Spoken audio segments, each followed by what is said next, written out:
எல்லாருக்கும் வணக்கம். இன்னைக்கு நம்ம லைக்ன்ற வேர்டுக்கு மீனிங் என்ன, அதோட ஆப்போசிட் வேர்ட்ஸ் எப்படி சென்டென்ஸ்ல யூஸ் பண்றது அப்படின்னு பார்க்கலாம். லைக்ன்றதுக்கு விருப்பம், அதே போல் அப்படின்னு ரெண்டு மீனிங் இருக்கு. அதை எப்படி யூஸ் பண்றதுன்னு பார்க்கலாம்.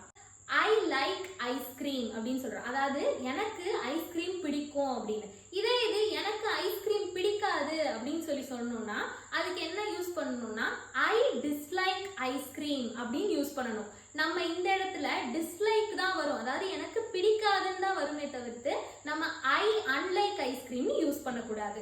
இதே இது அன்லைக்ன்ற வேர்டை எங்க யூஸ் பண்ணலாம்னு பார்த்தோம்னா he is like his sister அப்படின்னு சொல்றான். அதாவது அவன் அவனோட அக்காவோ இல்ல தங்கச்சியோ போல இருக்கான் அப்படின்னு, அதாவது அவன் அவங்கள மாதிரி இருக்கான், அதே போல் அப்படின்ற மாதிரி அன்லைக்க மீன் பண்ணுவோம்.